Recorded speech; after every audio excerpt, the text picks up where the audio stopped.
करते हैं board paper 2023 से क्वेश्चन नंबर 29 का बी पार्ट। तो इस बी पार्ट के अंदर कह रहे हैं कि Rohan repays his total loan of 1,18,000 by paying every month starting with the first instalment of ₹1,000.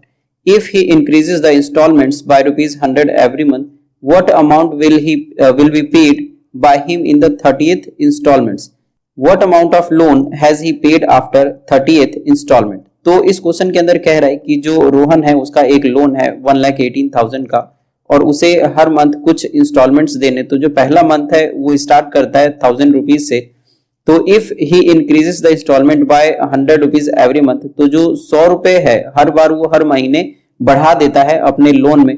तो रोहन क्या करता है, यहाँ पे वो हर महीने 100 रुपए बढ़ा देता है हर महीने के इंस्टॉलमेंट में, जितना भी उसका इंस्टॉलमेंट जा रहा है लोन को रिपे करने के लिए। तो अब ये कह रहे हैं कि what amount will be paid by him in 30th instalment, तो 30वें इंस्टॉलमेंट में उसे कितना अमाउंट देना पड़ेगा और जो अमाउंट ऑफ लोन है 30th इंस्टॉलमेंट के बाद में वो कितना बचेगा ये भी हमको बताना है। तो करते हैं इस क्वेश्चन को सॉल्व। जैसे यहाँ पर टोटल जो लोन है उसका वो 1,18,000 का है, पहला इंस्टॉलमेंट उसका 1,000 रुपीज का जा रहा है और वो हर महीने जो इंस्टॉलमेंट है वो इंक्रीज कर रहा है 100 रुपीज से। तो हम सबसे पहले A30 पता करने के लिए, जैसे कि 1000 से स्टार्ट कर रहा है और 100 रुपीज जो है वो ऐड हो रहा है, तो उसका जो AP बनेगा वो इस तरीके से बनेगा कि पहले मंथ में 1000, फिर दूसरे मंथ में अगर 100 रुपीज और इंक्रीज करेगा तो ये हो जाएगा 1100, उसके बाद में इसी तरीके से 1200 और ऐसे करते हुए उसे 30th इंस्टॉलमेंट तक जाना है। 30th इंस्टॉलमेंट, तो यहां पे अब हमें इसके लिए पता करना है, एक तो जो 30th इंस्टॉलमेंट है वो कितना होगा ये पता करना है और टोटल जो होगा 30th इंस्टॉलमेंट के बाद में जो बचेगा इसमें से देने के बाद वो कितना होगा ये हमको पता करना है।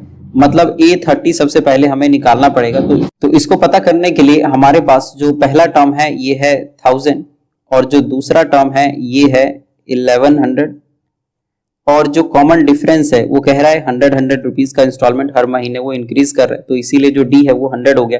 तो अगर हम A30 अगर हम पता करना चाहते हैं तो A30 इज इक्वल टू ये हो जाएगा A1 plus n-1 into D। तो जो A1 है ये 1000 रुपए है प्लस n-1 मतलब 30 माइनस 1 और जो कॉमन डिफरेंस है ये है 100। तो इसको अगर हम सॉल्व करेंगे तो ये आ जाएगा 1000 प्लस 29 मल्टीप्लाई 100, फिर उसके बाद में 1000 प्लस अगर हम 29 को 100 से मल्टीप्लाई करें तो ये आ जाएगा 2900 और इस दोनों को अगर हम सॉल्व करें तो ये आ जाएगा 3900। तो ये हमारा आंसर हो गया A30th के लिए।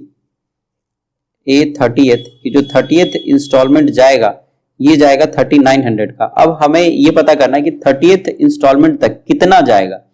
तो 30th इंस्टॉलमेंट तक जाने के लिए हमें जो फॉर्मूला है वो लगाना पड़ेगा n/2 पहला टर्म और आखिरी टर्म।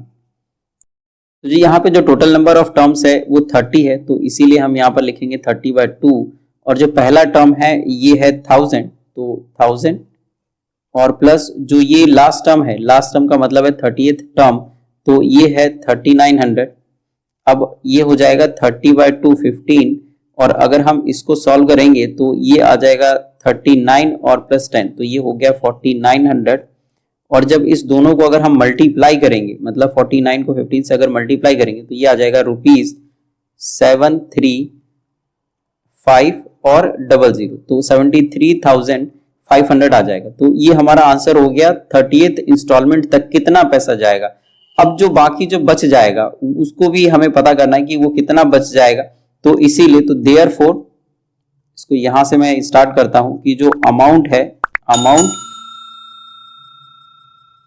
अमाउंट ऑफ लोन पे आफ्टर 30th इंस्टॉलमेंट, तो 30th इंस्टॉलमेंट जाने के बाद उसका जो पैसा है वो कितना बचेगा।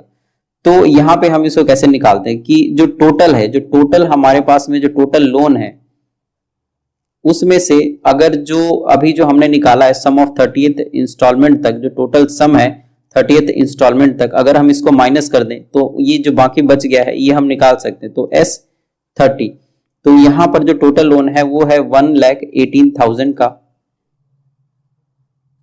माइनस S30, तो ये है 73,500 500।